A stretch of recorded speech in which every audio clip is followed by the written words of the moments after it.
Hello, everybody, and welcome to the Crypto Hipsters Curtain Calls.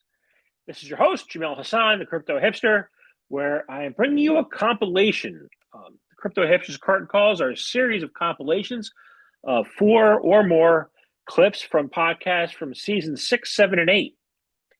This is episode 40 out of 67. Episode 40, entitled, Why Can't This Be Love? Why passion and social impact remain at the heart of Web3 development. This podcast includes compilations from 4 previous Crypto Hipster podcasts, 2 from season 6 and 2 from season 7. The first person I spoke with back in from season 7, back in April 2024, was a wonderful conversation with JB Benjamin. That was part of my Crypto Hipster Presents Shooting from the Hip episode series. Actually, 2 of these episodes, these clips are from that series. This was episode 5, entitled How a Tech Maverick with an Unwavering Commitment to Preserving People's Rights to Privacy is Reshaping the Digital World. And I spoke with, he was a developer and founder at Vox Messenger. A wonderful conversation. Please have a listen. All my podcasts, by the way, can be found in their entirety on Spotify, YouTube, Apple, Google, anywhere you listen to your favorite podcasts. Second was a conversation from season 6 back in September 2023 with Javier Castro-Acuna, who's the head of crypto and Web3 at Bitnovo. We spoke about solving the current challenges using crypto as a payment method for the world's Spanish-speaking population. And Javier was in Spain at the time of our conversation.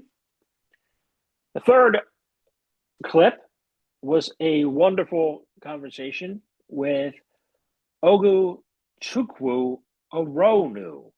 That's a mouthful, right? He's the founder of Wicrypt. That was in November 2023, season 6, empowering users and marginalized communities by sharing hotspot connections and enabling access to Web3. Last but not least was episode 2 of my Crypto Hipster Presents Shooting from the Hip in March 2024, season 7. Conversation with Ibrahim Mustapha, who's the founder of Me for Africa. And we talked about promoting sustainable development and economic empowerment in Ghana. So this was a totally, truly global podcast compilation. I hope you enjoy it. If you have any interest in these clips from any one of these speakers, please check out their podcast in their entirety. I promise you, they were all amazing conversations.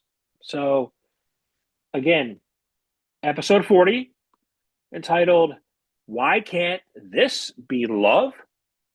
Why Passion and Social Impact Remain at the Heart of Web3 Development. Thank you for tuning in. I will see you next time. Enjoy. Thank you. So one of the important things is privacy, right? What are the, in addition to that little tidbit, what are some of the important issues we're now facing around privacy, and what is the future of privacy chains? Okay, I would say the biggest thing that nobody is looking at in privacy is actually a 2-part problem. 1, artificial intelligence. 2, virtual reality and the metaverse. And you're going to say, why are these 2 different problems? Well, first of all, they are both areas that require huge amounts of technological and financial investment to be able to participate in at this point in time. They are also technologies which are already consuming 80 to 90% of our attention in the world space already.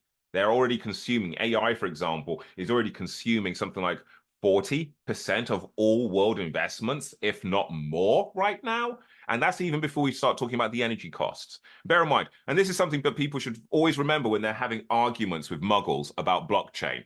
anybody rolls up on you with some half-minded accusation that blockchain is bad for the environment because of the amount of water and heat that it dissipates and the water that it uses, please refer them to the NVIDIA NGX server, which literally requires 4 swimming pools worth of water to keep cool a minute. No, blockchain ain't doing that, people. Blockchain mining doesn't do that. AI, your generative AI does that. You know how everybody likes to go onto ChatGPT? ChatGPT is more of an environmental threat than anything on blockchain. So how do we solve the problem of privacy? Well, AI is a problem for a start because many of us are swapping how we would give up our data for personalized ads for personalized AI instead. We've swapped one demon for another. The difference being is when you're giving your data to a personalizing AI, because you do not know who created that AI and because you don't know how it was trained, and 9 times out of 10, most of you don't even understand how it works. You think it's just unicorn farts and magic. You start ending up putting yourself into a situation where you are literally giving up an exact digital facsimile of your real world self for no reason other than you want to access a fancy headset. Now, we're moving to an age of abundance, a world where universal basic income suddenly makes sense, a world where robots and AIs do the heavy lifting for us, a Star Trek future. But the only way we reach the kind of Star Trek future where we, the individuals, maintain our digital sovereignty and can actually profit from it is if we invest in companies or set up companies and products where privacy and actually being accountable to the end consumer customer is an actual thing. I'll give you an example. In the EU, we have this amazing thing called GDPR. It's amazing. It basically means that anytime Facebook and other people sell your data, they can be slapped on the wrist. The problem is the fines for GDPR violations are abjectly pathetic. Because if you're a company the size of Microsoft or Facebook or Apple or Google, paying 75 million or even like 3% of your global gross don't mean diddly to you in the great scheme of things. In fact, that is like a Monday evening at the strip joint for most of the CEOs at Google, from what I've heard nowadays. So that would have, if you're going to have laws which stop people from doing stuff like selling your data, invading your personal privacy, or direct political targeting of yourself and your family, these laws are not effective unless they're enforceable. Now, how do you enforce these? Well, you enforce them either with fines, which are so heinously draconian, they would be crippling to that company if it ever got enacted. Or you take the Chinese approach. You start throwing some CEOs into some jail clothes in a jail cell and in the chain gang. You start throwing some CEOs into a chain gang and you start throwing them in there with bankers. Watch how quickly the industry will clean itself up. Bear in mind, there's a reason why Sweden, out of all of the countries after the banking crisis of the early 2000s, bounced back in a year, and the rest of us are still dealing with it now. They stuck all their bankers in jail. Same thing applies. If we're at the point where Zuckerberg is being made to turn around and apologize to people because their kids have committed suicide from using his platform, does this not mean he is criminally responsible and then therefore should be held criminally accountable? I fully expect if my tech is used for that, I fully expect that to happen. That's the reason why our policies are all about, we are going to be very straight up and open with everything. So first of all, what the current challenges to using crypto as a payment method, are in Spain. And then you said the Spanish speaking population, has challenges, right, in the world. I have an audience there, but what are the challenges and have been the challenges for the Spanish speaking population around the world as far as crypto and blockchain? Okay. Answering the first question, when it comes to use crypto as a means of payment, because a lot of people just buy crypto, they invest in crypto, but so now what? So people start, okay, I want to pay with this. I do have this. For some people, it's a long-term investment, but for other people, they want to use it pretty much on a daily basis. And the problem is okay, I want to pay with crypto, but there are not a lot of places where they accept crypto as a means of payment.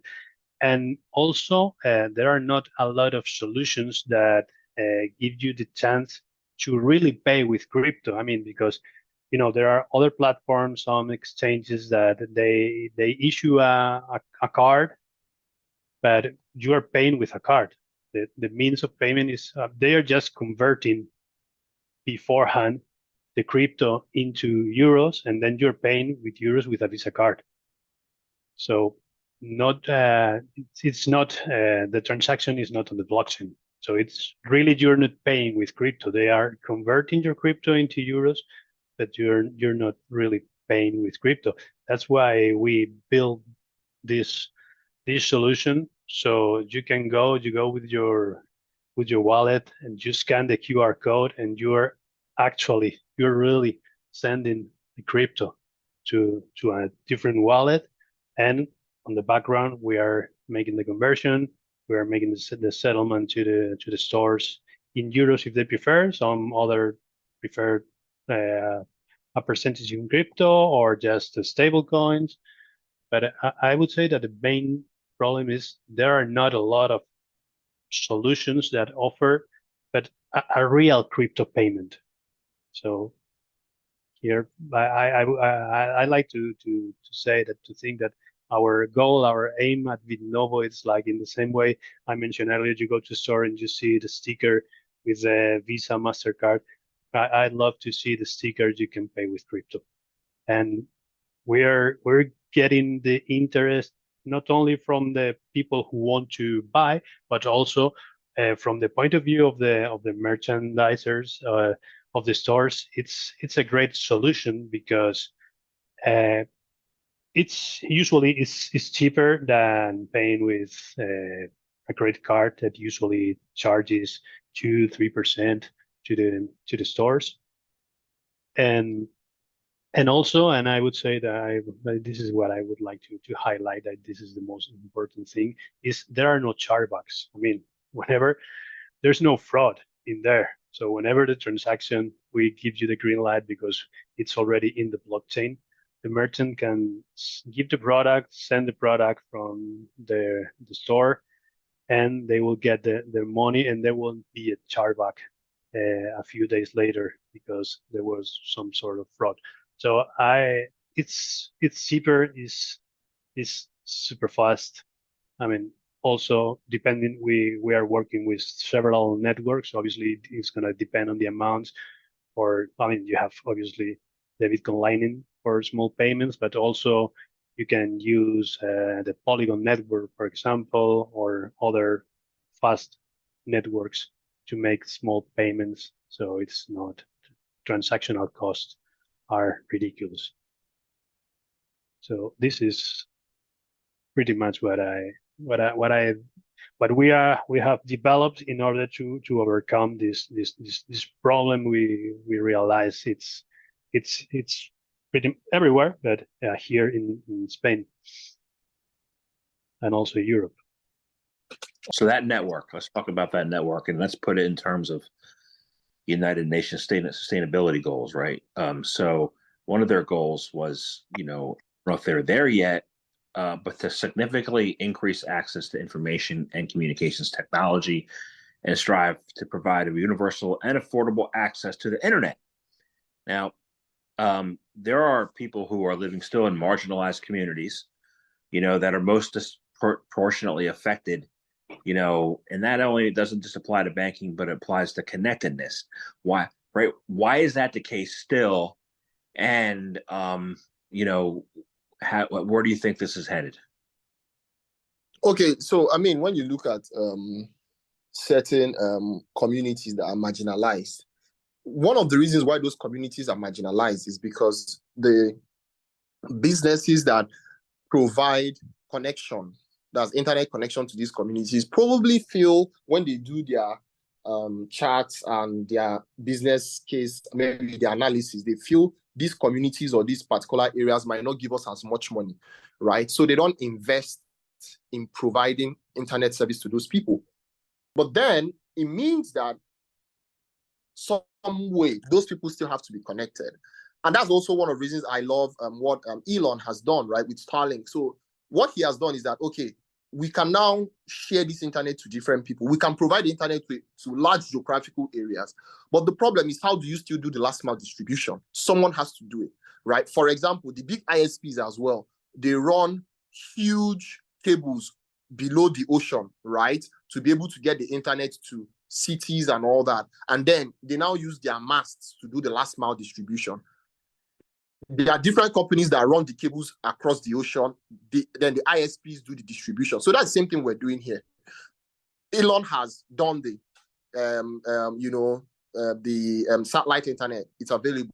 But how does it get to everyone? That's where Wicrypt comes in, right? So we now create that opportunity to have last mile internet connectivity for these people, including marginalized areas, because the cost of setup is very low.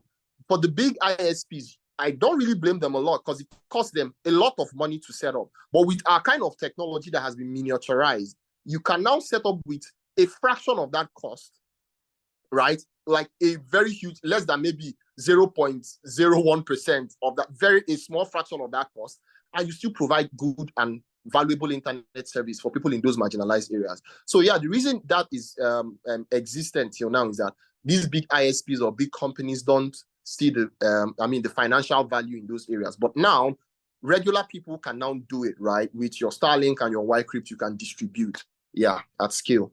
Yes. Awesome. So you mentioned a little bit ago, you said peak tokens, right? Recently, I learned, about your integration with Peak, with Wicrypt's integration with Peak.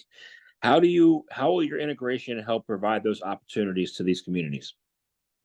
Okay, yeah. So how it would help, one is through monetization of their data. So let me give you an example. Say a community, right, has let's say just about 100 people there, and they don't have access to the internet. Okay, and then, or maybe they have the internet service there is very poor. Maybe it just comes, it's epileptic. It comes and it goes and all that. But guess what? Someone now comes with a Wicrypt hotspot setup, right? And then with a Starlink. And now that Wicrypt device is plugged to the Peak blockchain. So how we've done it is, within the Wicrypt operating system, we built a connectivity to the Peak blockchain. Now, what happens is when the community are using and sharing when they are using the internet on a regular basis, one is the person that set up the internet. So the person that set up the internet will be able to earn WNT tokens as incentive. They would also be able to earn Peak tokens, right? And how are they able to earn those Peak tokens as incentives? They are earning it because they are contributing meaningful data on the Peak blockchain, right? Like I mentioned earlier. So they are contributing data on the Peak blockchain. That's the, for example, internet service speed, location of the machine, things like bandwidth, amount of bandwidth, number of connected devices. These are relevant data that some company at the end of the day can come and say, look, I want to know performance of ISPs in different parts of the world, and they can get that data. So because you're contributing meaningfully to the Peak network, you're earning their tokens in return. So it means that the creators of this network will earn those tokens as incentive for providing internet, and they'll earn 2 tokens now, WNT and Peak. One of the things that you're also doing, is you're building a sustainable future that's filled by innovation and inclusivity, right? Yeah. Those are aligned with, I believe, the UN's goals and the WEF's goals, right? Yes. So how do we build that sustainability, and how do we build upon it? So there are a lot of things that we can do to build on sustainability. And I've seen that one of them is what we are just doing today, is that we can foster collaborative solutions. And I'm happy that you've given me this platform, because that's part of the collaboration. If you don't collaborate, if you don't link people up, if you don't give access to opportunities through collaboration, through networking, I think we are just going to build in thin air. So one of them is collaboration, and which you have given me, and I'm happy for that. The other one is that we can empower empowering a diverse range of innovators. We can do that by empowering young people, whether women, whether kids, wherever they are, whether in Africa, Tanzania, whether they are in China, whether they are in Asia, wherever they are, we need to empower them. Because innovation these days is not only in Silicon Valley. There are a lot of young people in communities who have innovative ideas that can make this world a better place. But one, they don't have opportunities. Two, no one knows them. And three, they are not even empowered enough to know that they can even unlock and spark that innovation in them. A case in point was when I was doing this, when I started the Me for Africa, I feel like young people, when they come in, imagine a young girl who, I'm not too much into tech. Like I told you, I studied accounting. But one thing that I realized was that imagine a young girl of 9 years coming to one of the labs, right? And the first day we introduced them to the Scratch technology and how to do games, mobile games, how to be able to use the Scratch technology to do like the design things. The next day, this young girl was I was teaching them something. Their original trainer was not there. So I just stepped in and I wanted to explain one or two things to them. And I did something. She said, no, sir, that is not how they do it. You can do it this way and that way. And I feel like, wow. And she was right. So imagine, this is a girl who has never gotten access to computers, but one day training, and she was able to use that to play games, to do, and she was correcting me. So you see, I underestimated them, but through the power of like empowering them, she has found herself and she can do more. And there are young people who, if we do that, I think they can be able to do more. Then another aspect that we can do more in terms of the sustainability is ensuring equitable access. Ensuring equitable access. The world is such a way that it's like there are a lot of people who are left out. And they are left out because I don't know why, but maybe because they don't have the bargaining power, because they don't have A, B, C, D, because they don't have the network and stuff, and we leave them out. I believe that if we give everybody equitable access, if we give everybody the opportunity to explore, to come out of their shelves, and to get the tools, the technology, the softwares, the internet connectivity, even the skill set and the mindset to be able to dream, be able to think, to be able to innovate, and not wake up and think about, oh, what am I going to eat next? I think we can do more. So if you give people equitable access so that at the base of whatever we do, everybody can dream, everybody can come out of ideas, and we move people from survival mode to innovative mode. So I believe this is important for global leaders, for people around the world to know that, no, if we cut some people off, it's going to be a harm to the world because a lot of people each day die with great ideas. Not because they wanted to die, but because the world has not given them a fair ground to play. It's not fair. It's not anybody's fault, but I think we can do more to bring everybody to the table.